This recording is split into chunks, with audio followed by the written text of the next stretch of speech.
ini memimpin sholat yang baik, ya. Ternyata saya melihat di situ, yaitu sedikit tidak punya adab. Di mana tidak punya adabnya? Jadi ketika dia mengatur shaf, maka dia perintahkan orang-orang yang ada di sebelah kiri, ya, sebelah kiri shaf itu bukan dengan lisan, bukan. Rapat luruskan shaf, bukan. Tapi pakai begini. Lurus, rapat. Kedai. Padahal itu orang tua di situ. Dalam hati saya kurang beradab. Ternyata dia jadi imam. Bagus memang. Bagus. Ya, merinding kita dibuatnya. Bahkan tidak sedikit jamaah yang nangis. Bagus. Bagus bacaannya. Hafal Quran. Tapi kau tidak punya adab. Siapa dia? Dia adalah orang yang umurnya lebih tua daripada kau. Dan mestinya, maaf Bapak, bisa geser sedikit Bapak. Semestinya demikian. Ini enggak. Geser. Enggak punya adab. Banyak yang kayak gini ya. Banyak. Ya, seperti itu. Jilbabnya panjang-panjang, pakai cadar. Sama tetangga ndak akur. Ya, seperti itu. Jenggot panjang, ya, celana cingkrang, lewat di jalan, ada orang nyampaikan salam, assalamualaikum, assalamualaikum. Cek kaku nih. Kenapa tidak dia sebarkan senyum, ya? Bukankah itu ajaran Nabi Sallallahu Alaihi Wasallam? Ya. Bahkan ketika bicara sama istri, belajar tauhid, kitabnya banyak. Ketika istrinya bilang, Bi, dia suaminya main HP, ya, Bi, ini nanti gimana? Ya apa itu? Ya terus sambil lihat HP. Nggak punya adab. Rasul itu, Bapak Ibu kalau pengen tahu, Rasul itu kalau diajak ngobrol, Rasul itu kalau dipanggil menghadap sekujur tubuh, dan kalau membelakangi sekujur tubuh. Tidak pernah Nabi itu diajak ngobrol noleh sebagian, tidak pernah. Ya. Kadang-kadang kita ini diajak ngobrol sama anak kita, Bibi, Papa, itu nanti gimana? Itu kita sambil ngadep tembok, ya apa. Ya, terus ngomong, ya apa? Bicara tentang keutamaan orang itu kalau punya akhlak yang baik, adab, ya, punya adab apa? Keutamaan kedudukannya. Nah, itu nanti agak panjang ini, materi yang nomor 4 ini. Ya. Adapun materi yang nomor 5 yang akan kita bahas adalah, ya, assalamualaikum. Keistimewaan buku Al-Adabul Mufrad. Apa istimewanya buku ini? Ya. Apa keistimewaan daripada buku ini yang kita pelajari nanti setiap Rabu pekan kedua di Musola Az-Zaitun? Ya. Kenapa kok kita belajar buku ini apa? Istimewanya buku ini. Nah itu maksudnya. Supaya kita lebih cinta lagi dengan kitab yang kita pelajari. Yang terakhir, ya, yang keenam yang akan kita bahas adalah biografi singkat Imam Bukhari. Ibu-ibu kan sering mendengar nama ini, Imam Bukhari. Bahkan kitabnya Bukhari Muslim. Oh, kayak gitu, iya. Maka, kenapa Ustadz kok mempelajari biografi Imam Bukhari? Karena yang menulis buku ini adalah Imam Bukhari. Imam Bukhari. Maka kita harus ketahui siapa beliau ini. Lahirnya kapan, penulisnya ini. Istilahnya kalau bahasa Arab mu'allif. Mu'allif itu penulis, gitu ya. Jadi Imam Bukhari ini lahirnya kapan, wafatnya kapan, lahir di mana, nama aslinya siapa, gitu ya. Bagaimana kiprahnya dalam Islam, ilmunya, keilmuannya bagaimana. Lah nanti kita akan bahas. Baik Bapak Ibu sekalian, kita awali terlebih dahulu yang pertama. Ini kita membahas muqaddimah kitab Adabul Mufrad, ya. Yang pertama apa tadi yang kita bahas? Belajar adab sebelum belajar ilmu. Belajar adab lebih dikedepankan sebelum belajar ilmu. Saya akan tunjukkan buktinya. Ya. Karena percuma orang itu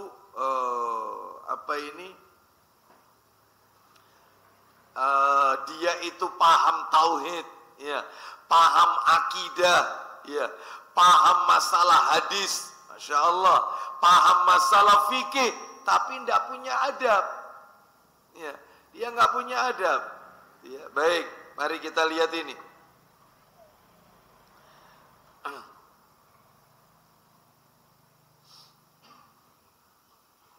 Kita lihat, Bapak Ibu sekalian rahimani wa rahimakumullah, saya akan bacakan keterangan beberapa para ulama yang menunjukkan tentang pentingnya belajar adab lebih dahulu daripada ilmu yang lain.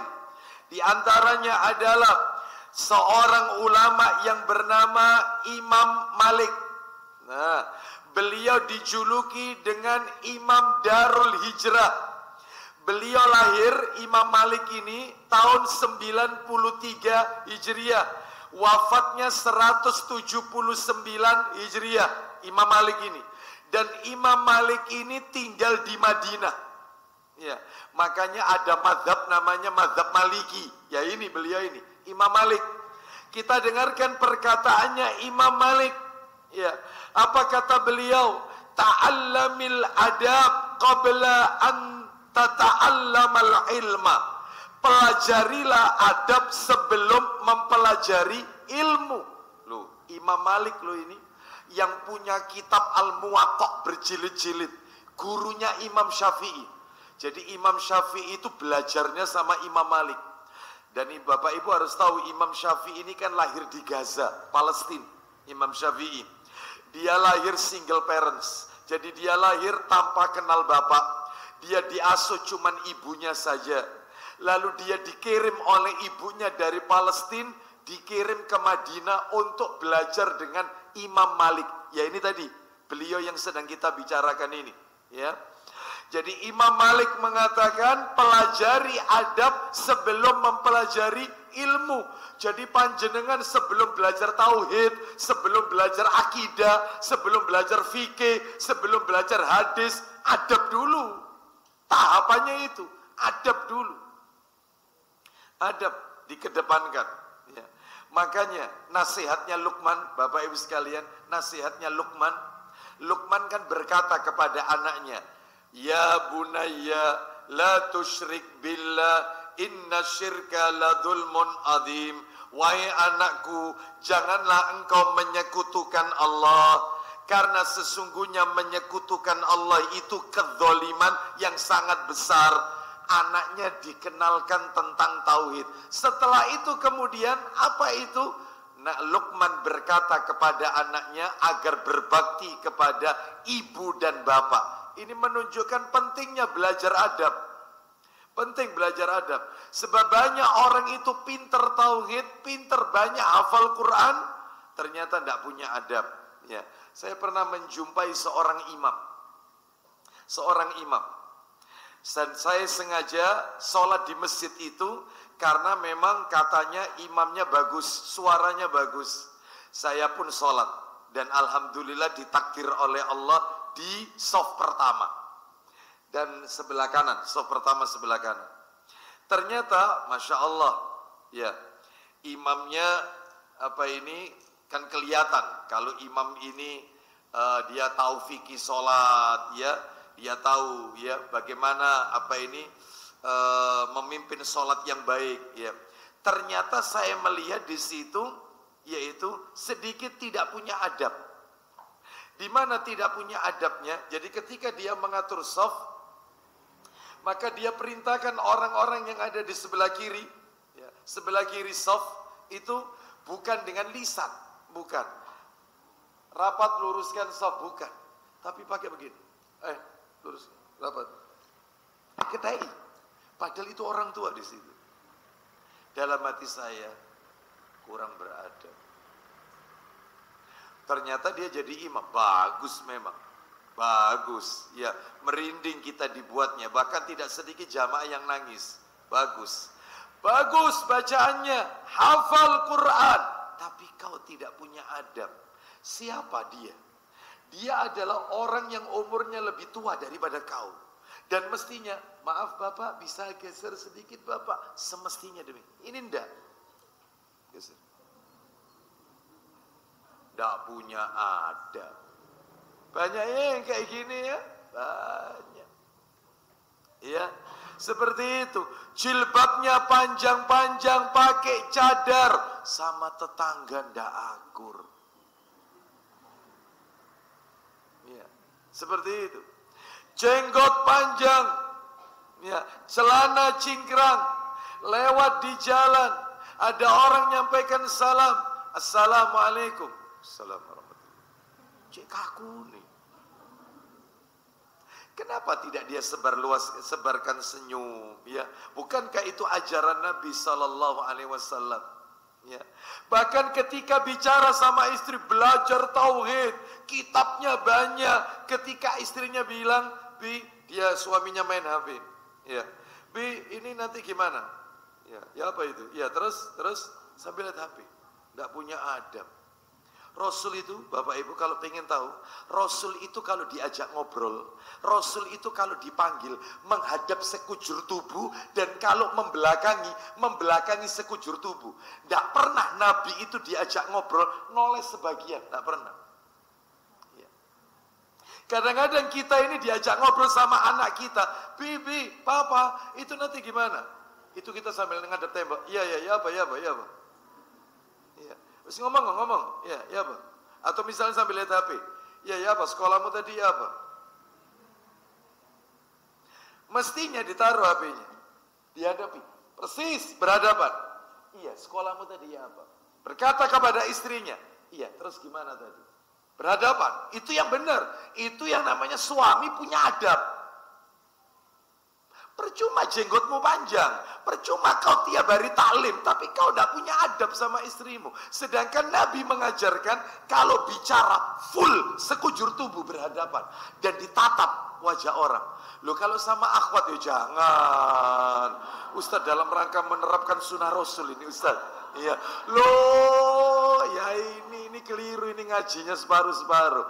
Karena bukan mahram, ya ndak boleh lah, ya seperti itu. Kita lanjutkan ya. Jadi ini perkataan Imam Malik. Kita dengarkan lagi perkataan ulama yang lain. Di antaranya adalah Imam Az-Zahabi rahimahullah.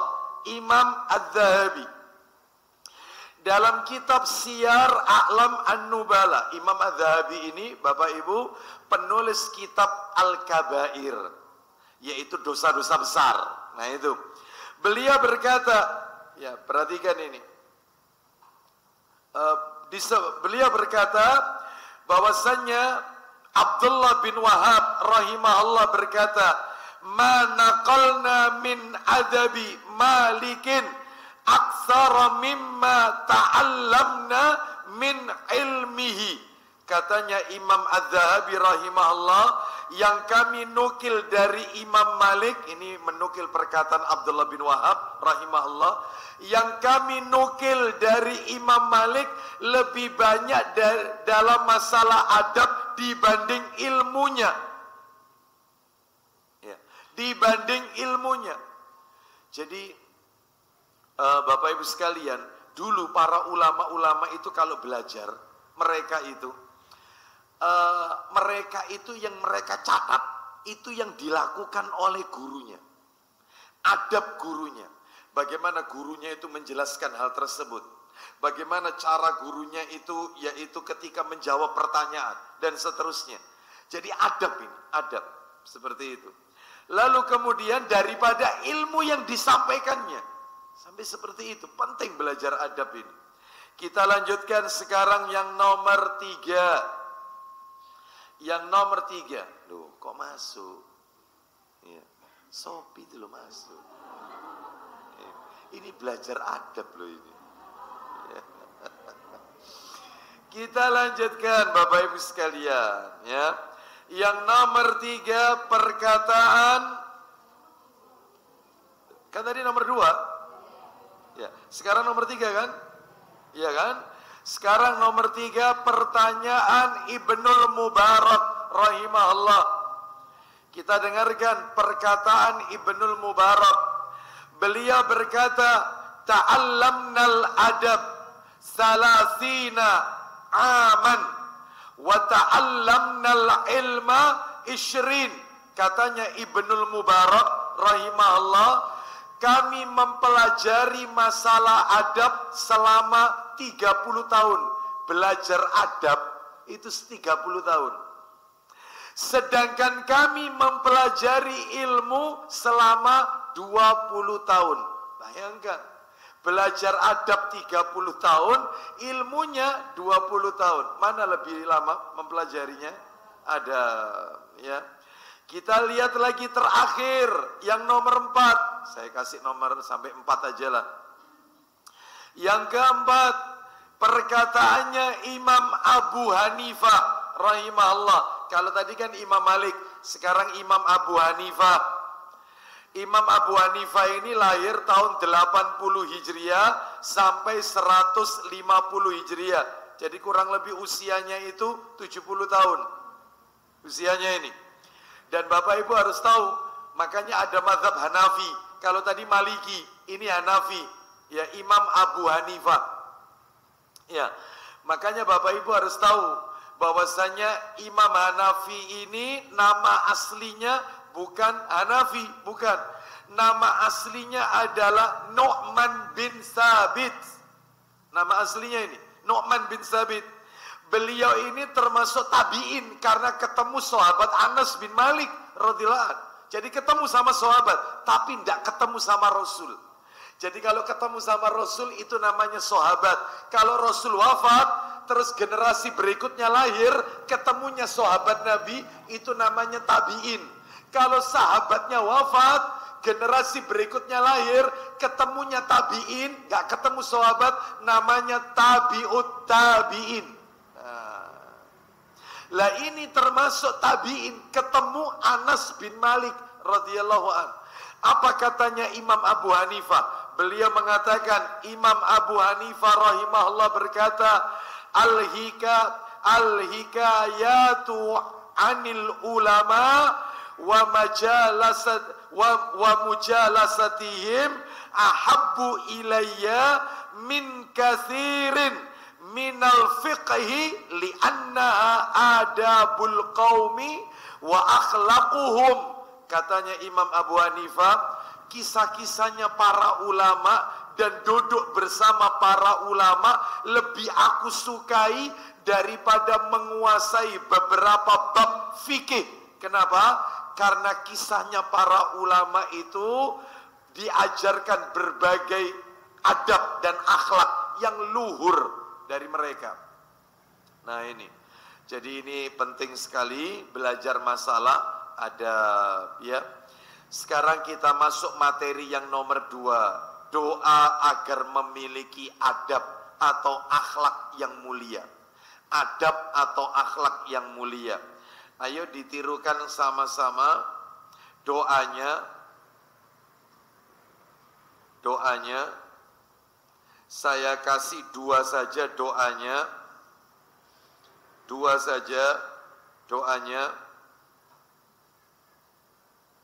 Yang pertama adalah doa Nabi dalam hadis riwayat Tirmidzi, dalam kitab Sunan Tirmidzi. Nanti Imam Tirmidzi itu muridnya Imam Bukhari. Imam Tirmidzi itu muridnya Imam Bukhari nanti. Kita akan bahas itu nanti belakangan, ya. Murid-muridnya Imam Bukhari ini siapa saja? Salah satunya Imam Tirmidzi. Punya kitab namanya Sunan Tirmidzi. Ya, baik. Kita lihat riwayat Imam Tirmidzi dalam Sunan Tirmidzi, hadis nomor 3591. 3591. Begini doanya, tirukan sama-sama. Hadis Tirmidzi nomor 3591. Ayo. Allahumma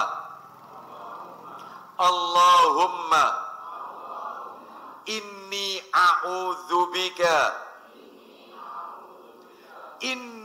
a'udzubika min munkaratil akhlaq min munkaratil akhlaq wal a'mal wal a'mal wal ahwa wal ahwa. Artinya kita lihat Bapak Ibu sekalian, saya baca satu persatu dari awal lagi. Allahumma inni a'udzubika min munkaratil akhlaq. Ya Allah, sesungguhnya aku berlindung kepadamu dari akhlak yang mungkar, akhlak yang tidak baik. Munkaratil akhlak, akhlak yang tercela. Ya. Ya Allah, sesungguhnya aku berlindung kepadamu dari akhlak yang buruk, akhlak yang mungkar. Nah itu. Terus wal a'mal, perbuatan yang buruk. Dari perbuatan yang buruk. Terakhir wal ahwa, dan dari hawa nafsu yang buruk. Hawa nafsu yang buruk. Jadi kalau begitu isi doa ini berlindung kepada Allah dari berapa perkara? Tiga perkara. Ustadz, boleh enggak doa ini dibaca ketika kita sholat, pas sujud? Boleh, nggak apa-apa. Boleh, ya. Ketika sholat, karena doa itu di dalam sholat, bukan setelah sholat. Setelah sholat itu zikir, Bapak Ibu, ya. Setelah sholat itu berzikir, sedangkan berdoa itu di dalam sholat. Ya, makanya Nabi SAW mengajarkan banyak sekali redaksi doa yang dibaca ketika sholat. Adapun setelah sholat itu berzikir. Nah, adapun kalau setelah zikir dia ingin tambahkan doa-doa yang lain, silahkan. Yang tidak boleh itu maksudnya tidak ada tuntunannya dari Nabi, setelah salam lalu dia mengangkat tangannya berdoa. Lah ini tidak ada. Setelah salam, assalamualaikum warahmatullah, assalamualaikum warahmatullah, astagfirullah. 3 kali, Allahumma antas salam wa minkas salam. Zikir, bukan doa. Setelah doa zikir selesai, dia ingin menambahkan, boleh, nggak apa-apa, berdoa. Paham sampai di sini ya? Baik, kita lanjutkan. Jadi dalam doa ini berlindung kepada Allah 3 perkara. Yang pertama berlindung dari munkaratil akhlak, dari akhlak yang buruk. Yang nomor 2 wal a'mal, perbuatan yang buruk. Nomor 3 wal ahwa, dari hawa nafsu yang buruk.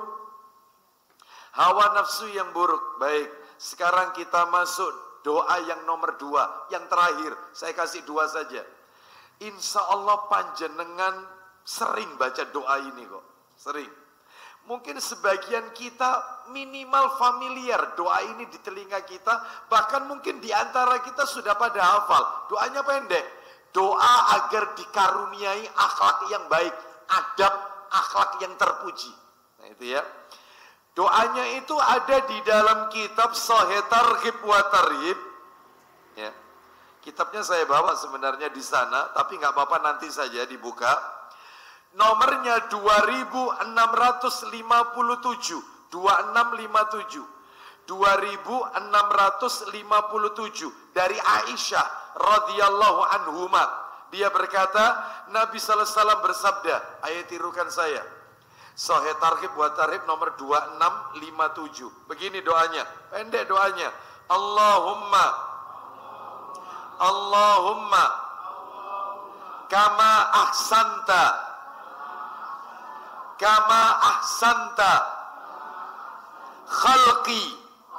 khalqi fa ahsin khuluqi.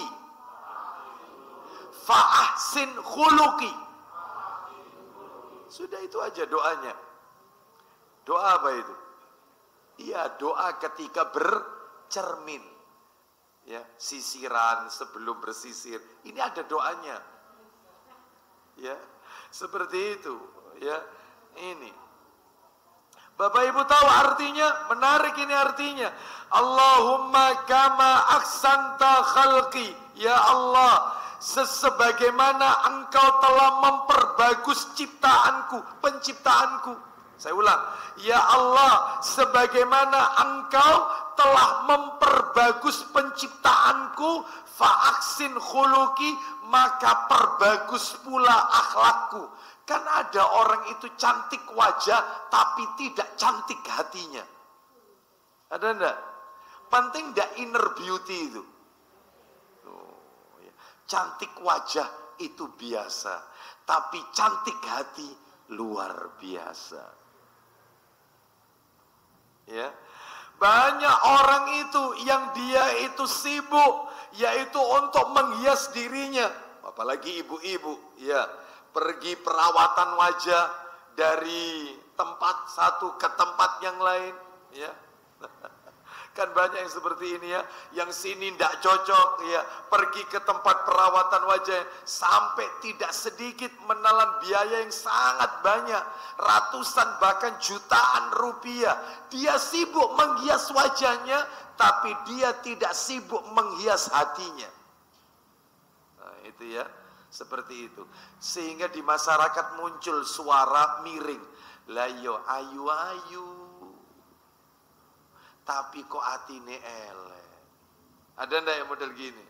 Ya, itu. Wis ayu tapi kok lisannya itu. No, iya.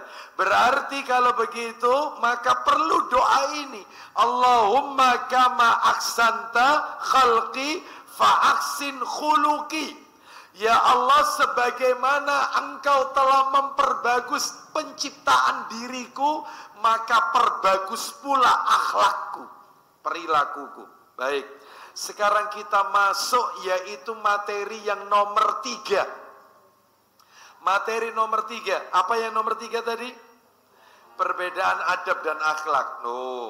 Memang beda Ustadz, beda memang, beda. Ada orang mengatakan adab itu sama dengan akhlak. Ada juga yang mengatakan akhlak itu sama dengan adab. Tidak ada bedanya, padahal ada sebenarnya. Jadi begini Bapak Ibu. Ya, saya kalau menukil di ceramahnya Ustadz kita, Ustadz Dr. Syafiq Reza Basalama MA Hafizahullah Ta'ala, itu di channel YouTube, nanti bisa dicek ya, channel YouTube. Langsung diketik aja nanti YouTube-nya, perbedaan adab dan akhlak Ustadz Syafiq. Nah, muncul nanti. Begini ternyata yang saya dapatkan faedah dari mendengar kajian beliau di YouTube. Begini, ringkasnya begini. Ya, nanti bisa dicek sendiri YouTube-nya. Kata beliau begini, adab itu orang yang beradab pasti berakhlak. Tapi orang yang berakhlak belum tentu punya adab. Belum. Kenapa? Karena akhlak itu ada 2. Harus diketahui, akhlak itu ada 2. Ada yang namanya akhlakul karimah, itu, atau akhlakul mahmudah. Ada yang nomor 2, akhlakul madmumah. Ada yang mahmudah, ada yang madmumah. Akhlak terpuji, akhlak tercela. Jadi akhlak itu ada 2, ada yang terpuji, ada yang tercela. Seperti itu. Makanya kalau ada orang tua, lihat anaknya kok suka bentak, ngomong sama orang tua nada tinggi, kamu ini tidak punya akhlak. Boleh. Ya. Lah terus kalau adab, lah ini adab itu adalah semua bentuk akhlak yang terpuji. Itu adab. Makanya ibu-ibu, bapak-bapak, saya yakin panjenengan tidak akan pernah mendengar ada istilah akhlak makan. Nggak ada. Akhlak tidur, ya, akhlak silaturahim, nggak ada. Yang ada itu adab makan, adab tidur, adab bertetangga, adab silaturahim. Tidak ada akhlak bertetangga, nggak ada. Kenapa? Karena kalau sudah bicara adab, sing api-api itu. Ya. Adab itu akhlak yang terpuji. Sedangkan akhlak tercela nggak masuk kategori adab. Bapak Ibu sekalian, ini menunjukkan kepada kita bahwasanya pentingnya masalah adab, perbedaannya adab. Jadi bisa membedakan ya. Kalau begitu akhlak ada berapa? Dua. Akhlak apa tadi? Dulu. Arabnya dulu. Arabnya. Akhlak mahmuda dan akhlak madmumah. Ya. Itu ditulis Latin apa ditulis Arab itu? Oh, Latin. Alhamdulillah. Ya. Akhlak ada dua, ada akhlak mahmuda, ada akhlak madmumah. Apa itu mahmuda? Akhlak yang terpuji atau akhlakul karimah. Boleh sama saja. Akhlak yang terpuji, yang nomor dua madmumah, akhlak tercela. Sedangkan kalau adab itu sama dengan akhlak yang terpuji, mahmuda atau karimah. Tuh. Baik, jadi dari sini insya Allah Bapak Ibu sudah bisa memahami, berarti kalau adab itu yang baik-baik saja. Ya, adab kepada orang tua, sing api-api, yang baik-baik. Adab makan, diawali baca bismillah, lalu tangan kanan, lalu kemudian apa ini disebutkan makan sambil mengangkat kaki kanan ya dan menduduki kaki kiri. Nah, itu nanti ada bahasanya sendiri. Kayak apa itu nanti insya Allah di lain kesempatan ya. Baik, jadi kita lanjutkan. Ibu-ibu, bapak-bapak sekalian, rahimani wa rahimakumullah. Sampai di sini bisa jelas perbedaannya? Jelas ya? Baik. Sekarang kita masuk materi nomor 4. Apa yang nomor 4? Kedudukan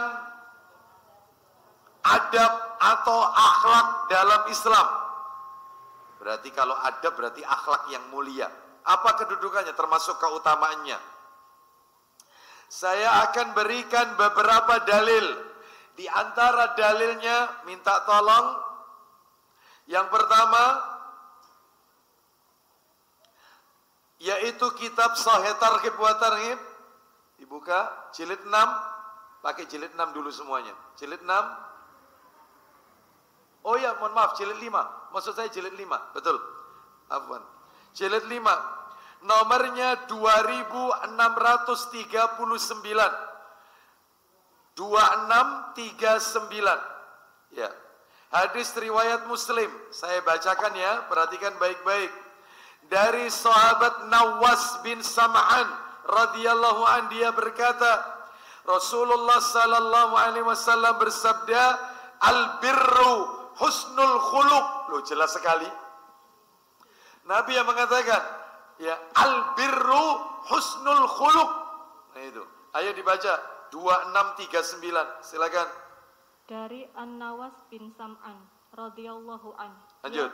Dia berkata, ya, aku telah bertanya kepada Rasulullah sallallahu alaihi wasallam tentang kebaikan dan dosa. Ya, kebaikan dan dosa. Terus? Maka beliau menjawab, apa kata beliau? Kebaikan adalah akhlak yang baik dan dosa adalah yang mengganjal dalam hatimu. Ulang lagi, yang penting itu yang awal tadi. Silakan diulang. Kebaikan adalah akhlak yang baik. Duh, ya kan? Al-birru, ya, husnul khuluq. Kebaikan itu adalah akhlak yang terpuji. Makanya yang baik-baik itu masuk kategori akhlak mahmuda. Dan itulah yang masuk pembahasan kita adab. Jadi adab itu yang baik-baik saja. Ya, seperti itu. Baik, kita potong sampai di situ aja. Sekarang yang nomor 2, dalil nomor 2, bukti yang nomor 2, kedudukan adab di dalam Islam. Termasuk dalam hal ini adalah membahas keutamaannya. Sekarang kita lihat ini.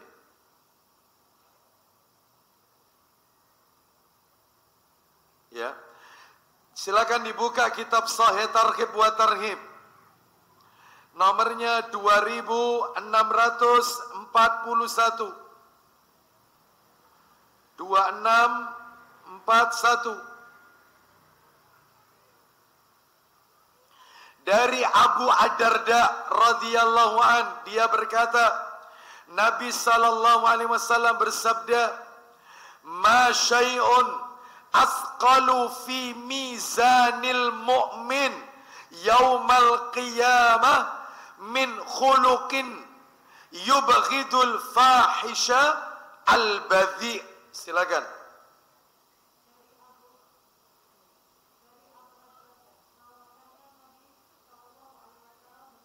Mic-nya bisa nah itu silakan.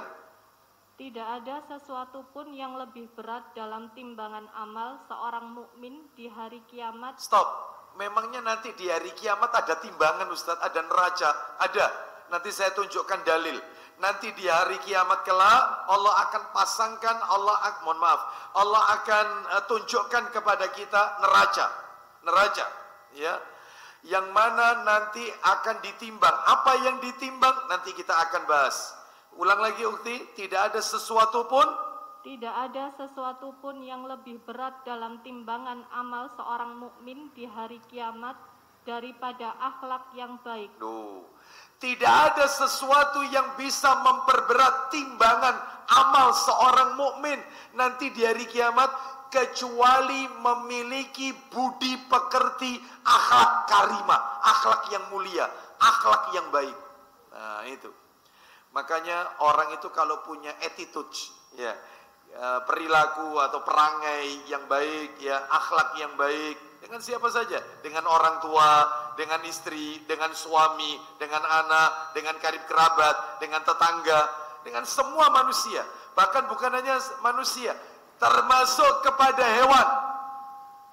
Oh iya, termasuk Nabi mengajarkan. Nanti kalau Idul Kurban, itu nanti ibu-ibu, bapak-bapak pasti dapat materi. Entah dari ustadz yang lain atau siapapun. Pasti itu. Apa itu yang Nabi ajarkan? Tidak boleh menyembelih hewan kurban di hadapan teman-teman atau binatang yang lain. Nggak boleh. Nggak boleh, harus ditutup. Ya, tidak boleh menguliti hewan kurban sedangkan hewan-hewan yang lain melihat. Nggak boleh, harus ditutup. Sampai kayak gitu Islam mengajarkan. Bayangkan, tidak boleh menyeret hewan kurban yang mau disembelih. Nggak boleh diseret. Umar bin Khattab itu pernah memukul orang gara-gara dia menyeret hewan kambing yang mau dia sembelih. Nggak boleh. Jadi harus betul-betul. Tidak boleh mengasah pisau di depan hewan yang mau disembelih. Sampai kayak gitu. Agama mana yang bahas kayak gini kalau nggak Islam? Luar biasa Islam ini. Ya, sama hewan aja diajarkan akhlak. Lu bayangkan. Seperti itu. Ya, tidak boleh mempersulit penyembelihan sampai berkali-kali, nggak boleh. Harus yaitu mempercepat penyembelihan. Berarti harus tajam betul pisaunya. Karena ada terus begini, terus dieklek, waduh. Iya, kasihan, nggak boleh. Ya. Tidak boleh yaitu melumuri tubuh hewan dengan bekas darah yang menempel di pisau. Lihat tukang jagal itu. Banyak yang tidak syar'i. Begitu disembelih, bismillahirrahmanirrahim. Sudah selesai putuskan uratnya itu. Lalu kan pisaunya itu kan berlumuran darah. Lalu kemudian diusapkan ke tubuhnya. Nggak boleh. Itu langsung diangkat, ditutup daun pisang atau koran atau apapun. Langsung singkirkan. Dan dicuci tidak di depan hewan-hewan yang lain. Susah cari tukang jagal yang syar'i. Islam itu betul-betul luar biasa. Itu sama hewan. Belum lagi kemudian yang lainnya. Banyak. Ya, makanya ini menunjukkan kepada kita tidak ada yang bisa memperberat timbangan amal kecuali memiliki akhlak yang baik. Terus lanjut. Dan sesungguhnya Allah membenci orang yang berbuat dan berkata keji. Allah itu benci dengan orang yang berbuat dan berkata perbuatan yang keji. Maksudnya keji yang mengarah kepada yaitu perzinahan dan seterusnya. Waliyadzubillah. Baik, sekarang tadi kan sudah saya janjikan ke Bapak Ibu sekalian. Memangnya di hari kiamat itu ada neraca, ada timbangan, ada. Allah akan siapkan nanti yaitu neraca timbangan dan kita semua akan menyaksikan timbangan itu. Di mana itu dalilnya Ustadz? Nanti di akhirat itu akan ada timbangan neraca. Yang namanya neraca ya pasti ada dua sisi lah. Seperti itu. Seperti kalau kita lihat neraca bagaimana? Pasti ada dua sisi. Nah, mana dalilnya? Silakan bisa dibuka dalilnya di dalam Al-Quran. Ya, kita dengarkan murotalnya. Al-Quran suratnya nomor 21. Surat nomor 21. Ya, Al-Anbiya ayatnya 47, surat nomor 21 ayatnya 47. Allah Ta'ala berfirman, surat Al-Anbiya ayat 47. Allah berfirman, kita dengarkan terjemahannya, saya bacakan. Allah berfirman, dan kami akan memasang timbangan yang tepat pada hari kiamat. Jelaskan, Allah akan perlihatkan kita timbangan. Maka tidak seorang pun dirugikan walau sedikit, sekalipun hanya seberat biji sawi. Pasti kami mendatangkannya pahala itu, dan cukuplah kami yang membuat perhitungan. Semuanya akan ditimbang. Nah, memangnya yang ditimbang itu apa Ustadz? Amal. Loh, amalan itu kan abstrak, tidak memiliki berat jenis. Kok bisa ditimbang? Jangan meragukan kemampuannya Allah.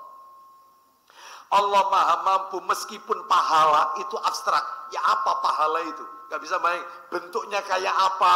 Ya kan kita nggak tahu. Abstrak, tapi tetap sesuai kemampuan Allah bisa itu ditimbang. Amal kebajikan kita. Sehingga kalau amal kebajikannya lebih berat daripada amal buruknya, maka dia akan menerima catatan amalnya di tangan kanannya. Berarti sebagai penduduk surga, aman. Dan mudah-mudahan kita semua termasuk di dalamnya. Baik. Faman kana apa itu? Ya'mal misqala dzarratin khairan yara wa man kana misqala dzarratin. Baik, kita lanjutkan. Sekarang yaitu yang nomor berapa? 3. Keutamaan, kedudukan. Iya. Betul ya? Kita masih bicara kedudukan.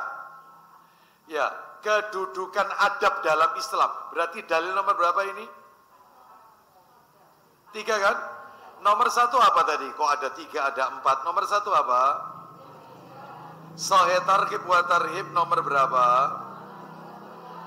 2639. Yang nomor 2 tadi Sahih targhib wa tarhib nomor 2641. Berarti sekarang yang nomor 3. Ya.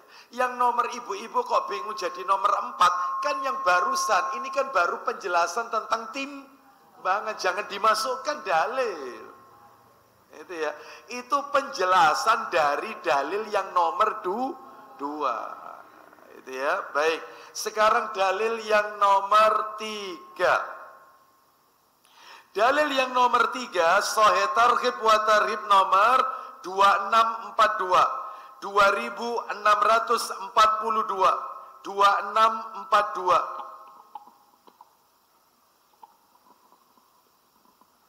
Ya. Silakan dibaca dari Abu Hurairah radhiyallahu an. Dari Abu Hurairah radhiyallahu an, dia berkata, ya, Rasulullah Shallallahu Alaihi Wasallam ditanya tentang sesuatu yang paling banyak memasukkan manusia ke dalam surga. Perhatikan baik-baik Bapak Ibu sekalian. Su'ila Rasulullah Sallallahu Alaihi Wasallam an kasrati ma yudkhilun nasa al jannah. Rasul itu ditanya oleh seseorang, amalan apa, perbuatan apa yang paling banyak memasukkan orang ke surga? Apa itu amalannya? Ini kan menarik. Kita pasti pengen tahu bocorannya. Amalan apa yang paling banyak memasukkan orang ke dalam surga? Silakan dibaca. Maka beliau menjawab, yaitu ketakwaan kepada Allah dan akhlak yang baik. Kata Nabi, taqwallah wa husnul khuluq, bertakwa kepada Allah dan memiliki budi pekerti yang baik, akhlak yang baik. Seperti itu. Ya. Jadi ini yang paling banyak memasukkan orang ke surga. Sedangkan Nabi sendiri memiliki budi pekerti yang paling agung. Wa innaka la'ala khuluqin azim. Sesungguhnya engkau Muhammad memiliki budi pekerti yang baik. Katanya Aisyah, kana khuluqul Quran. Rasul itu akhlaknya adalah Al-Quran. Akhlaknya Rasul itu Al-Quran. Isi Quran apa? Yaitu di dalam dirinya Nabi. Masya Allah. Ya. Baik. Jadi yang paling banyak memasukkan. Jadi kalau kepingin kita ini Bapak Ibu pengen masuk surga, ya tirulah akhlaknya Nabi, perilakunya Nabi. Bagaimana? Contohlah, ikutilah orang yang sudah jelas masuk ke surga. Itu. Sudah jelas ini masuk surga ini. Ya. Jangan mengikuti orang yang surganya belum jelas. Gitu ya. Seperti itu. Ya. Baik, kita lanjutkan. Terus. Beliau pun ditanya tentang Wasu'ila an aktsari ma yudkhilun nasa annar. Kebalikannya ini. Silakan Ibu. Beliau pun ditanya tentang sesuatu yang paling banyak memasukkan manusia ke dalam neraka. Apa? Perbuatan apa yang paling banyak memasukkan orang ke neraka itu? Ada dua. Kalau tadi yang memasukkan orang ke surga juga dua kan? Takwa dan akhlak yang baik. Takwa, akhlak yang baik. Apa itu takwa? Menjalankan perintah Allah dan menjalankan perintah Allah dan Rasulnya dan menjauhi semua larangan Allah dan Rasulnya. Intinya takwa itu. Sekarang yang memasukkan orang ke neraka yang paling banyak itu apa? Juga dua. Apa dua itu? Al-famu wal faraj. Silakan. Maka beliau pun menjawab, satu, mulut, dua, kemaluan. Ya, itu yang paling banyak memasukkan orang ke neraka. Yang pertama mulut, berarti nggak bisa jaga lisan. Yang kedua adalah kemaluan, berarti maksudnya yang dimaksud kemaluan di sini adalah bisa jadi perbuatan zina, bisa jadi hal-hal yang dia tidak paham tentang toharoh, kencing tidak bersih. Makanya banyak orang itu diadab dalam kubur. Banyak orang itu diadab dalam kubur itu karena penyakit lisan dan kencing tidak bersih, kata Nabi. Nggak paham najis. Ya, makanya saya mengingatkan terutama untuk bapak-bapak yang kencingnya masih pakai orinoil, kencing berdiri, orinoil. Kan banyak masjid-masjid yang kencing berdiri ya. Itu kadang-kadang sambil pipis dia sambil, loh kok sambil lihat? Ya, nggak boleh, aurat. Yang kedua ketika dia melepas celananya, otomatis bagian belakangnya kelihatan. Berarti aurat tidak tertutup. Yang ketiga, pastinya percikannya kembali ke celana. Makanya kalau ditanya, mana yang afdol untuk laki-laki, kencing berdiri atau jongkok? Jawabannya jongkok. Jawabannya, bahkan Aisyah berani bersumpah. Beliau mengatakan, demi Allah, aku tidak pernah lihat Rasul itu kencing berdiri. Selalu jongkok. Karena yang dilihat Aisyah di dalam rumah. Sedangkan Nabi pernah kencing berdiri di luar rumah, di tempat pembuangan sampah milik orang Yahudi. Pernah sahabat kelihatan. Aisyah mengatakan, aku tidak pernah lihat Rasul kencing berdiri karena yang dilihat oleh Aisyah di dalam. Beliau tidak tahu Rasul di luar rumah pernah kencing. Sehingga kalau gitu Ustadz, wong Nabi pernah kencing berdiri, Nabi pernah kencing sambil jongkok, solusinya gimana? Dilihat katanya ulama. Loh ini enaknya belajar itu begini. Dilihat kalau permukaan kencing itu keras, porselen, keramik, jongkok aja jongkok. Tapi kalau permukaan kencing itu adalah tidak keras, pasir, tanah, itu ya, maka boleh sambil berdiri. Bisa dipahami sampai di sini? Ya. Intinya jaga, laki-laki terutama ini, jaga, ya, seperti itu. Bahkan disunahkan juga, disunahkan setelah pipis buang air kecil untuk laki-laki. Mohon maaf, dia memercikkan, yaitu di bagian celananya, dipercikkan. Barangkali terkena rembesan dan seterusnya, seperti itu, ya. Baik, kita lanjutkan. Ya, jadi yang paling banyak memasukkan orang ke neraka tadi apa saja tadi? Ada berapa? Dua. Yang pertama apa tadi? Lisan, ya, seperti itu. Lisan, terutama ibu-ibu sama suami, hati-hati. Ya, jangan suka, ya, itu membikin hati suami jengkel, ya, seperti itu. Baik, lisannya kalau bisa memiliki lisan yang baik, ya, berkata yang baik. Kita lanjutkan, dan yang nomor 2 adalah kemaluan. Sekarang dalil nomor 4. Dalil nomor 4. Silakan dibuka Sahih Targhib wa Tarhib nomor 2643, 2643. Ayo. Dari Aisyah, dia berkata, Ya. Aku telah mendengar Rasulullah Shallallahu Alaihi Wasallam bersabda. Perhatikan baik-baik isi sabdanya. Innal mu'mina la yudriku bi husni khuluqihi darajata as-saimil qaim. Silakan. Sesungguhnya seorang mukmin dapat mencapai derajat orang yang sering berpuasa dan sholat dengan akhlak yang baik. Duh, bayangkan ini. Katanya Nabi sallallahu alaihi wasallam, seorang mukmin itu akan memperoleh derajat yaitu seperti orang yang selalu berpuasa dan orang yang suka menghabiskan waktu malamnya dengan sholat tahajud kalau dia punya akhlak yang baik. Jadi orang itu kalau punya budi pekerti yang baik, itu sama dengan dia itu puasa tiap hari, sholat tahajud tiap hari. Sama levelnya.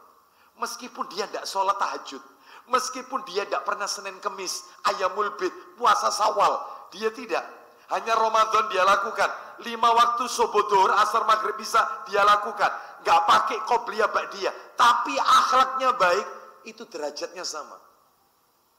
Masya Allah ini. Luar biasa. Orang punya adab, akhlak, budi pekerti yang baik ini selevel itu Bapak Ibu.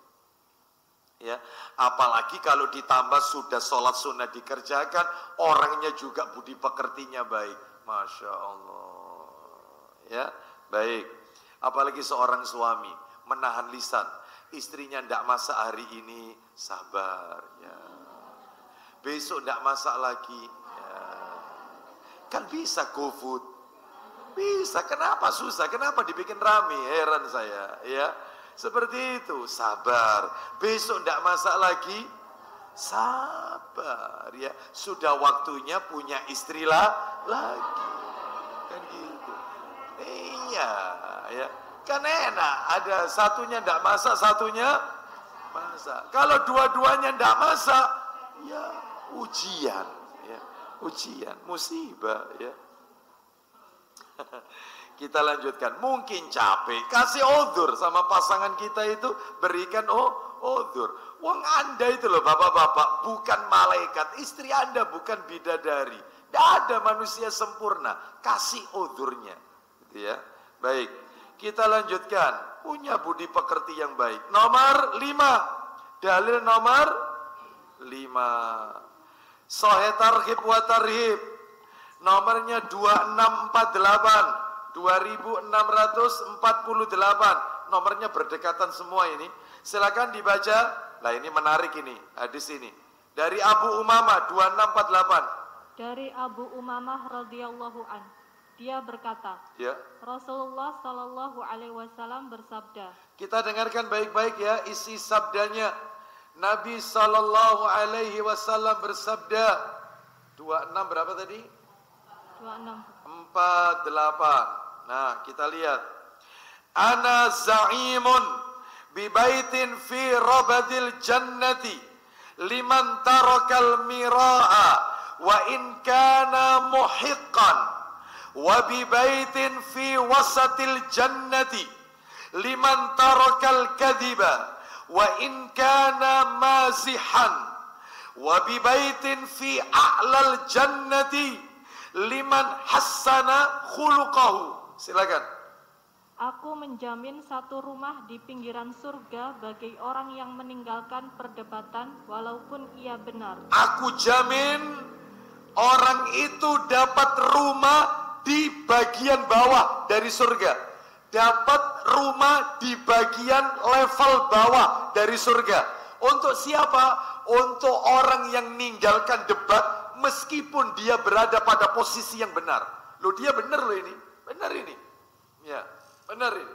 Tapi dia meninggalkan perdebatan. Tugas kita hanya nyampaikan. Perkara keluarga kita mendebat kita, ngomongin yang macam-macam, hindari sudah. Ya sudah, doakan. Mudah-mudahan mereka dapat hidayah. Ya wis. Ya. Kita baru WA di grup. Ya. Itu hukum halal bil halal, bermaaf-maafan setahun sekali. Misalnya ini ya. Langsung ada yang langsung komen ini. Bunyai ini angkat suara rek. Bunyai Ya, Bunyai angkat suara, yang satunya rodok pinter didik, ngasih keterangan, ngirimi ceramah ustadz-ustadz yang lain. Itu intinya gak apa-apa itu, dan seterusnya. Itu ya, sebenarnya memang tidak apa-apa. Halal bil halal ini tradisi, ini bukan masalah agama, boleh. Cuman kan kadang-kadang itu campur baur dan seterusnya. Laki-laki perempuan saling sungkem minal aidi. Ini kan bukan mahram, gitu loh ya. Yang satu lagi nyaut lagi, nggak apa-apa salaman dengan orang yang bukan mahram. Yang penting atine dijogo. Ya, kita baca rodok mangkel. Ya, rodok mangkel. Iki ya apa sih dituturi kok gak kena iki. Mangkel ya, gak usah.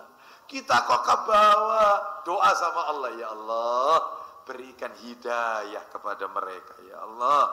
Karena kita dulu juga kayak mereka. Ya, seperti itu. Ya, baik. Wong kita mertamu dulu belum pakai cadar. Sekarang tahun ini sudah pakai cadar. Begitu Idul Fitri unjung-unjung silaturahim kemarin. Woi ana teroris teko. Teroris teko, siap-siap Kan gak enak. Tersinggung kan kita. Sabar. Doakan, berikan hidayah ya Allah. Itu ya. Bahkan ketika salaman, diambilkan kayu atau apa. Weh salaman ambil kayu ae. Kolak duduk mahramku. Ya, kolak suci awakmu. Ya, kolak gak gelem salaman ambil aku. Iya. Yang satu ini nyeleduk yang satunya. Lah iya kon niku ngaji kok gak duwe aturan ambek apa iki misananmu dhewe kok gak salaman. Dalam hati, ya iyalah, karena mereka bukan mahram. Mereka bisa menikahi saya, bukan mahram. Tidak halal bersentuhan. Wong Nabi sendiri yang mengatakan, ya, seseorang laki-laki itu ditusuk dengan besi sampai tembus ke kepalanya. Itu jauh lebih baik daripada menyentuh tangan wanita yang tidak halal untuknya. Haram. Ya. Tapi kita kasih itu. Wis dalil iku aku iso akeh dalil wis. Ada enggak model kayak gini? Harus sabar. Ya. Baik, dan doakan mereka. Jadi hindari debat ya, hindari debat. Enggak usah debat. Enggak usah. Meskipun posisi kita benar. Terus itu dapat rumah di surga. Tapi rumah level apa tadi? Bawah. Sekarang ada lagi rumah di surga di tengah-tengah. Ayo Ukti, lanjutkan untuk siapa ini? Satu rumah di tengah surga bagi orang yang meninggalkan dusta walaupun dalam bercanda. Oh. Jadi dia tidak berdusta meskipun guyonan. Jadi yang dia sampaikan itu betul-betul hak. Benar. Ya. Jadi bukan bawa dongeng-dongeng cerita-cerita yang tidak benar. Yang penting orang lain bisa tertawa. Nggak boleh. Berarti kalau gitu Ustaz, profesi stand up komedi. Ya, itu bagaimana? Nggak boleh memang. Lawak, nggak boleh. Ludruk, nggak boleh. Karena yang dia sampaikan membuat orang tertawa itu bukan kejadian nyata. Itu nggak boleh. Ya. Terus yang nomor 3, level surga paling tinggi. Lah ini yang kita harapkan. Ayo. Dan satu rumah di surga bagian atas bagi orang yang membaguskan akhlaknya. Orang yang bagus budi pekertinya, akhlaknya bagus. Dia dapat rumah di mana itu? Surga bagian apa? Atas. Mudah-mudahan kita semua mendapatkannya, ya. Ya. Dan Bapak Ibu harus tahu, di surga itu tempat tinggal itu ada 4. Ya, harus tahu. Di surga itu tempat tinggal itu ada 4. Yang pertama ada istilahnya baitun. Baitun apa artinya baitun? Rumah. Rumah itu bahasa Arabnya baitun. Rumah. Ada orang itu nanti di surga dapat rumah. Ada. Terserah entar rumahnya bagian bawah, entar rumah bagian tengah, entar rumah surga paling tinggi. Yang penting dapat rumah. Tetapi ada lagi nomor 2 tempat tinggal di surga. Yang nomor 2 itu adalah ghurafun. Ghurafun. Apa itu ghuraf? Ghuraf itu berupa kamar-kamar. Loh kok kayak kos-kosan? Oh ini ya. Itu saya pernah ada orang bilang begini, jangan diumpamakan seperti itu. Bahkan kata Nabi, kamar ini kata Nabi panjangnya 60 mil. Bayangkan, terbuat dari batu mutiara dan yakut. Bayangkan, seperti itu. Dan di bawahnya sungai-sungai yang mengalir. Masya Allah. Memang ada Ustadz dalilnya Ustadz. Ada orang itu nanti tidak dapat rumah, tetapi dapat kamar yang istimewa ini. Bahkan di dalam kamar-kamar tersebut sudah menanti bidadari-bidadari. Masya Allah. Ini yang ajib ini ya. Yang ajibnya itu di sini ya. Baik, Bapak Ibu sekalian. Di mana itu dalilnya? Ghuraf. Dalilnya itu ada di surat 39. Coba dibuka. Loh kalau yang rumah, nanti rumah. Kita lewati dulu. Surat 39 itu surat apa? Az-Zumar, betul. Surat Az-Zumar 39. Ayatnya 20. Kita lihat ini, ayatnya 20. Allah Ta'ala berfirman, apa tadi? Yang nomor 2 tempat tinggal nomor 2 apa namanya? Ghurafun. Ghurafun. Nanti tolong dicek, didengarkan murotalnya. Ada nggak kata-kata ghuraf? Kalimat ghuraf. Kita dengarkan. Orang yang bertakwa kepada Tuhannya, mereka mendapat kamar-kamar di surga. Di atasnya terdapat pula kamar-kamar yang dibangun bertingkat-tingkat, yang mengalir di bawahnya sungai-sungai. Itulah janji Allah. Allah tidak akan memungkiri janjinya. Ada yang dapat kamar, ada yang dapat rumah, ada. Yang nomor 3, ada yang dapat khiyamun. Khiyamun, apa itu khiyamun? Kemah. Ya, jangan langsung bayangkan persami pramuka, jangan. Ini loh, khiyamun, kemah. Tenda ya, kemah. Di mana itu dalilnya? Kalau di surga itu ada kemah, tempat tinggal berupa kemah. Ada yang dapat rumah, ada yang berupa dapat kamar, ada yang dapat kemah. Dalilnya surat Ar-Rahman. Lu ada di Quran surat 55. Quran surat nomor 55, Ar-Rahman, ayatnya 72. Ar-Rahman ayat 72. Allah Ta'ala berfirman. Kita dengarkan, saya bacakan terjemahannya. Tetapi orang-orang yang bertakwa kepada Tuhannya, mereka mendapat kamar-kamar di surga. Di atasnya terdapat pula kamar-kamar yang dibangun bertingkat-tingkat, yang mengalir di bawahnya sungai-sungai. Itulah janji Allah. Allah tidak akan memungkiri janjinya. Ada yang dapat kamar, ada yang dapat rumah, ada. Yang nomor 3, ada yang dapat khiyamun. Khiyamun, apa itu khiyamun? Kemah. Ya, jangan langsung bayangkan persami pramuka, jangan. Ini loh, khiyamun, kemah. Tenda ya, kemah. Di mana itu dalilnya? Kalau di surga itu ada kemah, tempat tinggal berupa kemah. Ada yang dapat rumah, ada yang berupa dapat kamar, ada yang dapat kemah. Dalilnya surat Ar-Rahman. Lu ada di Quran surat 55. Quran surat nomor 55, Ar-Rahman, ayatnya 72. Ar-Rahman ayat 72. Allah Ta'ala berfirman.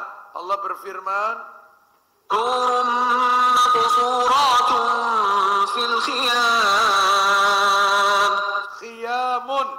Kita dengarkan ini ayat 72 Ar-Rahman. Bidadari-bidadari yang dipelihara di dalam kemah-kemah. Masya Allah. Ada bidadari. Istimewa ini ya. Baik, kita lanjut.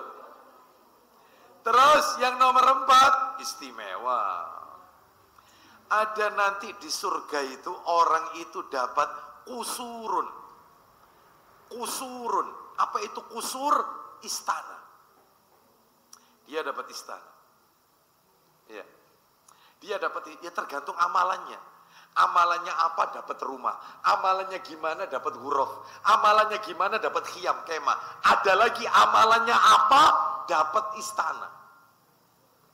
Dan pasti Bapak Ibu pasti melirik yang nomor 4 istana itu apa? amalannya Ustadz. Sebelum tak tunjukkan amalannya apa, saya tunjukkan dalil ada orang nanti dapat istana. Allah siapkan istana dalam surga. Surat Al-Furqan ayat 10. Surat nomor 25. Ya, surat nomor 25. Ayatnya 10. Apa tadi? Dapat apa tadi? Apa bahasa Arabnya istana? Kusur. Kusur. Nanti tolong dicek ayatnya, ada nggak kalimat yang berbunyi kusuro, kusur. Allah Ta'ala berfirman, Al-Furqan ayat 10. Lihat terjemahnya. Maha suci Allah yang jika dia menghendaki, niscaya dia jadikan bagimu yang lebih baik daripada itu. Yaitu surga-surga yang mengalir di bawahnya sungai-sungai. Dan dia jadikan pula istana-istana untukmu. Kusuro. Apa Ustadz amalannya? Tak kasih bocoran, satu saja. Yang dapat istana itu orang yang baca surat Al-Ikhlas 10 kali. Siapa yang baca surat Al-Ikhlas 10 kali, dia dapat istana. Bismillahirrahmanirrahim. Qul huwallahu ahad, Allahus samad, lam yalid wa lam yulad. Sekedar baca? Tidak. Dia faham tafsirnya, maknanya, kandungan surat Al-Ikhlas. Artinya, maknanya, kandungannya, tafsirnya, ya, faham betul. Maka dia dapat istana di surga. Ya, baik. Itu. Kita lanjutkan. Jadi kalau misalnya ada orang yang mengatakan, ya sering baca Al-Ikhlas, ya qul wallahu ahad, Allahus samad, lam yalid,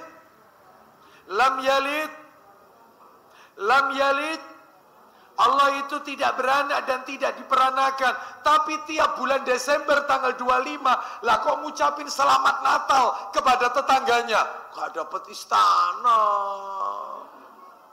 Oh, ya terus buka puasa di gereja. Sekolah. Bisa. Gak bisa. Memang betul kau sering baca Al-Ikhlas, tapi kau tidak paham artinya. Sudah tahu Allah itu tidak beranak dan tidak diperanakkan, tapi dengan kau mengucapkan selamat Natal, selamat ya, Isa itu Tuhan. Selamat, itu konsekuensinya selamat Natal. Dia tidak paham.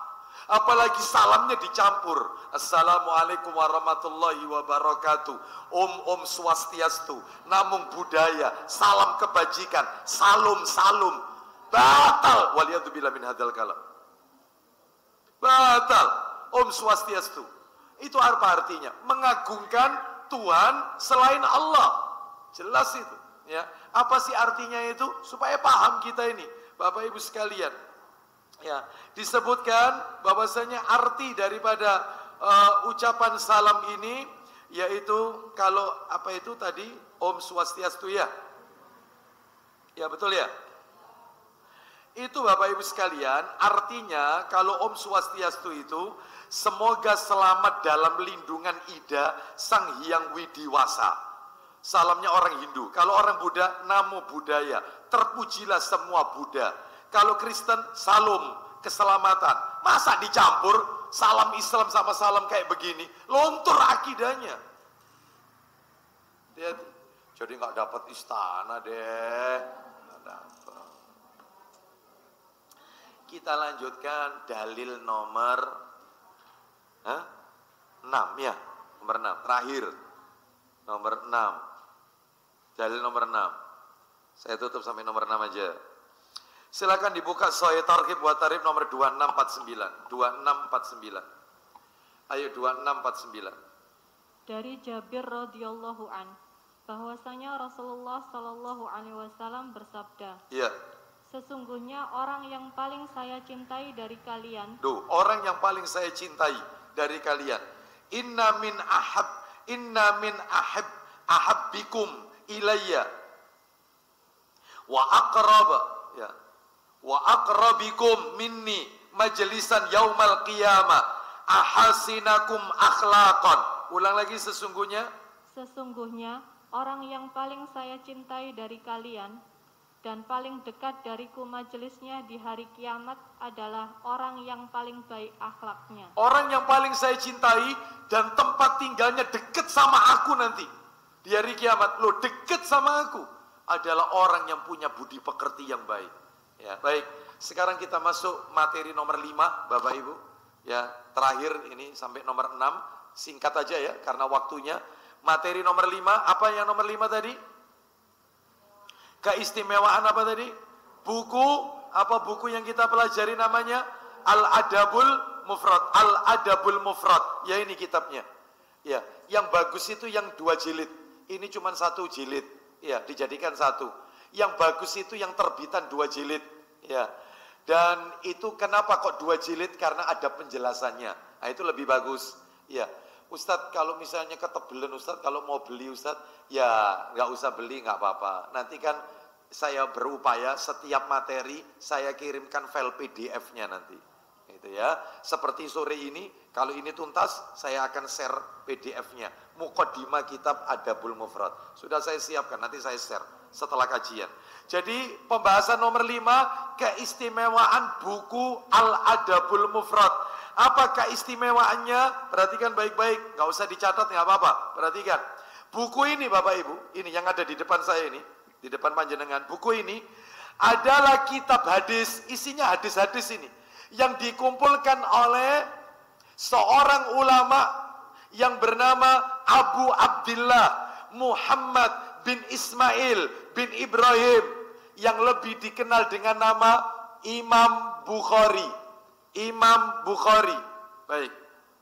Kitab ini Bapak Ibu berisi hadis-hadis Nabi dan asar sahabat. Maksudnya asar, perkataan para sahabat yang bertemakan adab-adab Islam.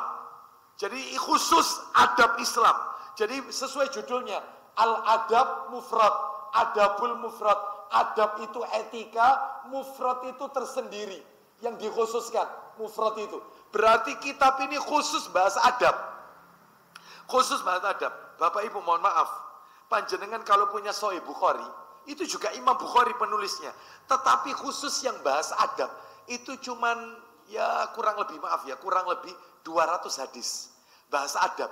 Tetapi di buku ini berisi kurang lebih 1322 hadis, dibagi 644 bab. Bab berbakti kepada orang, bab adab berbakti kepada orang tua, bab adab berbakti kepada ibu, ibu tok, bab adab berbakti kepada bapak, bapak tok, tidak nyangkut ibu, bab adab berbakti kepada suami, bab adab kepada istri, bab adab kepada anak, bab adab kepada tetangga, dibagi 644 bab. Bayangkan Bapak Ibu. Iya. Makanya sampai setebal ini. Tapi tidak ada penjelasannya ini. Yang menarik yang 2 jilid itu ada penjelasannya. Nah itu ya. Baik, yang mau memiliki silakan ya. Dicari buku ini boleh di toko-toko buku agama, terutama di daerah Surabaya Utara tempatnya memang ya. Di sana banyak. Baik, sekarang kita masuk materi terakhir, yaitu materi nomor 6, penutup biografi Imam Bukhari. Biografi Imam Bukhari, penulisnya ini. Siapa beliau ini? Jadi panjenengan kalau dikit-dikit mendengar Sahih Bukhari, pasti langsung terniang-niang. Beliau itu begini, begini, begini. Jadi Bapak Ibu sekalian, biografi singkat Imam Bukhari ini adalah satu, namanya dulu. Namanya itu Bapak Ibu Muhammad, nama asli ya, Muhammad bin Ismail bin Ibrahim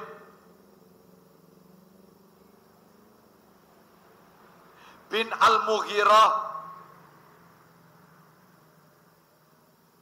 Saya ulang, Muhammad bin Ismail bin Ibrahim bin Al-Mughirah bin Bardizbah Bardiz pakai Z, Bardizbah ya, bin Bardizbah Al-Ju'fi ya, Al-Ju'fi. Jadi itu termasuk nama asli daripada Imam Bukhari rahimahullah. Ya. Baik. Adapun kunyahnya, kunyah itu nama panggilannya, julukannya adalah nama panggilannya Abu Abdillah. Jadi beliau memiliki nama kunyah, nama panggilan. Ya. Abu Abdillah. Iya betul, Abu Abdillah. Abu Abdillah. Lahirnya di mana ini sekarang? Lahir dan wafatnya. Beliau lahir hari Jumat. Imam Bukhari lahir hari Jumat. Terus kok tiba-tiba namanya disebut Imam Bukhari, kok tidak sama dengan namanya ini gimana? Ya ini nanti ketemu nanti sesaat lagi. Jadi saya ulang, nama aslinya siapa? Namanya tok aja, nggak pakai bapaknya. Namanya saya Muhammad. Bapaknya siapa namanya? Kakeknya siapa namanya? Bapaknya kakek siapa namanya? Oh, itu ya. Alhamdulillah, sudah tahu. Namanya tok Muhammad. Lah lahirnya hari Jumat. Setelah sholat Jumat tanggal 13 Syawal 194 Hijriah. Hari Jumat setelah sholat Jumat ya, tanggal 13 Syawal 194 Hijriah di sebuah tempat namanya Bukhara. Mulai ketemu Bukhara. Di mana Ustadz Bukhara ini? Bukhara ini Bapak Ibu kalau kita lihat di peta masuk wilayah Asia Tengah. Bukhara ini berarti kalau Asia Tengah, Imam Bukhari berarti bukan orang Arab, bukan. Ya, Asia Tengah. Ya, yang sekarang tempat itu, kota itu namanya atau negeri itu namanya Uzbekistan. Lah di Uzbekistan itu ada satu kota namanya Bukhara, ya lahirnya di situ. Uzbekistan. Ya, berarti bukan orang Arab. Bukan. Uzbekistan ini dulu pecahnya apa ini? Soviet. Uni Soviet, pecahannya. Ya, Uni Soviet. Baik, pecahannya. Lahir di situ. Makanya beliau disebut Imam Bukhari karena lahir di Bukhara. Ya. Sama seperti Imam An-Nawawi, penulis kitab Arba'in An-Nawawi, lahir di sebuah desa namanya Nawa. Mana Nawa itu? Ada di kota atau negeri Syria. Jadi di Syria itu ada desa namanya Nawa. Imam An-Nawawi lahir di situ. Ya. Jadi nama ulama-ulama dulu itu disesuaikan dengan nama kelahirannya. Lah saya lahir di Ampel, nggak mungkin lah Ampeli, nggak enak dengernya gitu loh ya, nggak enak ya. Apalagi tempatnya Nyamplungan saya, bukan apa, masa Nyamplungangi nggak enak gitu loh ya. Sekarang tinggal dikeletek-keleteki nggak enak juga. Ya. Mau diapa-apain tetap nggak enak. Sudah nggak usah pakai gitu ya, cukup Abu Aslam sudah cukup. Ya, kita lanjutkan. Nah, wafat tahun 256 Hijriah, 256 wafatnya. Lahir tahun berapa tadi? 194. Wafat tahun 256. Berarti ketika wafat usia berapa? 62 tahun. Wafat usia 62 tahun. Sekarang kisahnya, masa kecilnya. Perhatikan, singkat aja ini karena waktunya. Kisah masa kecilnya. Ketika masih kecil, ayahnya yang namanya Ismail wafat. Makanya beliau dididik oleh single parents.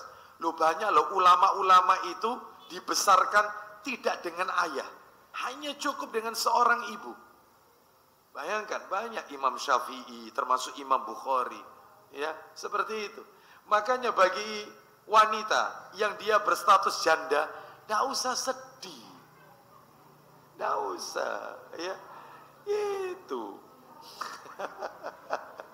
Ya, kok sedih? Bisa kok besarkan anak tanpa suami. Kita lanjut. Ketika masih kecil, ayahnya Ismail wafat. sehingga dia pun diasuh oleh sang ibu. Kata para ulama, salah satunya Al-Lalikai rahimahullah, beliau mengatakan ketika kecil Imam Bukhari ini kedua matanya buta. Buta. Kecil ini buta sudah. Bayangkan. Terus kemudian suatu ketika ibunya Imam Bukhari, ibunya ini mimpi. Dalam mimpinya ketemu Nabi Ibrahim alaihissalatu wassalam. Dalam mimpinya ini ketemu Nabi Ibrahim. Ini ceritanya dalam kitab ini disebutkan. Lalu kemudian Nabi Ibrahim berkata kepada ibunya Imam Bukhari, "Wahai ibu, sesungguhnya Allah telah memulihkan penglihatan putramu karena banyaknya doa yang kau panjatkan kepada Allah." Ternyata qadarullah pagi harinya dia dapati anaknya sembuh bisa melihat. Awalnya buta, kecil itu sudah buta. Tapi terus kemudian Allah sembuhkan bisa lihat. Ini Imam Bukhari. Ilmu, masalah ilmu. Gak usah ditanya ini. Bapak Ibu sekalian, mulai umur 10 tahun, Imam Bukhari, umur 10 tahun, namanya sudah tersohor. Di seluruh pelosok Bukhara. Kenapa? Karena anak yang cerdas, hafalannya kuat. Beliau menghafalkan hadis-hadis Nabi. Ya. Bahkan ketika usia 16 tahun, beliau bersama ibunya dengan saudara kandungnya. Berarti Imam Bukhari punya saudara kandung. Pergi haji ke Mekah. Sama ibunya ditinggal. Kenapa? Karena permintaan Imam Bukhari sendiri. Aku kepingin menuntut ilmu ke beberapa negara. Jadi pamitannya di Mekah. Ibunya sama saudara kandungnya pulang ke Bukhara. Imam Bukhari tetap di Mekah. Dari Mekah mempelajari para ulama di Mekah, pindah ke Madinah. Dari Madinah pindah lagi ke Mesir. Dari Mesir belajar ke Irak. Dari Irak belajar ke Baghdad. Dari Baghdad ke Syam, Palestina. Berpindah-pindah negara yang satu ke negara yang lain. Dan Imam Bukhari berkata, aku memiliki 1000 guru. Lebih dari 1000 guru. Dan semuanya ahlus sunnah wal jamaah. Berarti Imam Bukhari tidak sembarangan cari guru. Betul-betul selektif cari guru. 1000. Guru bidang tafsir, guru bidang hadis, guru bidang tauhid, guru bidang 1000 lebih guru. Imam Bukhari. Dan ternyata melahirkan murid yang spektakuler. Saking pinternya orang ini, melahirkan murid yang luar biasa. Siapa muridnya? Imam Muslim. Makanya ada kata-kata riwayat Bukhari, Muslim. Muslim itu muridnya. Sahih Muslim. Terus siapa lagi? Imam Tirmidzi, Imam Ibnu Huzaimah, ya, termasuk Ibnu Jarir At-Tabari, punya kitab tafsir At-Tabari. Itu muridnya Imam Bukhari. Wih, hebat-hebat muridnya. Karena belajar pada guru yang hebat pula. Itu ya. Baik, jadi ketika beliau wafat, banyak meninggalkan karya ilmiah. Salah satunya yang fenomenal adalah, yaitu Sahih Bukhari dan kitab yang saya pegang ini. Al-Adabul Mufrad. Ini adalah kitabnya Imam Bukhari. Baik, kita akan pelajari insya Allah pada pertemuan yang akan datang. Sudah masuk materi bab 1. Nanti insya Allah. Tentang apa? Insya Allah nanti kita akan bahas berikutnya. Ya. Baik, demikian yang bisa kami sampaikan karena waktunya saya tidak buka tanya jawab. Mudah-mudahan menjadi tambahan ilmu yang manfaat. Saya tanya, mohon maaf. Kalau tadi isinya buku ini ada berapa hadis tadi? Berapa hadis tadi isinya? 1000 berapa tadi? Betul, 1322 hadis. Lah kalau satu kali pertemuan 1 hadis, kira-kira berapa tahun entek buku ini? Itu kalau tiap hari taklim, insya Allah 3 tahun. 4 tahun. Lah ini sebulan sekali. Ya sabar ya, sabar. Menuntut ilmu harus sabar ya. Demikian yang bisa kami sampaikan. mudah-mudahan menjadi tambahan ilmu yang manfaat, mudah-mudahan Allah memberikan kemudahan kepada kita dalam beribadah dan keistiqomahan dalam mentaati Allah dan Rasulnya sallallahu alaihi wasallam. Dan semoga Allah memberikan hidayah taufiknya kepada kita semua. Kita tutup. Wassallallahu ala nabiyyina wa ala alihi wa sahbihi wasallam.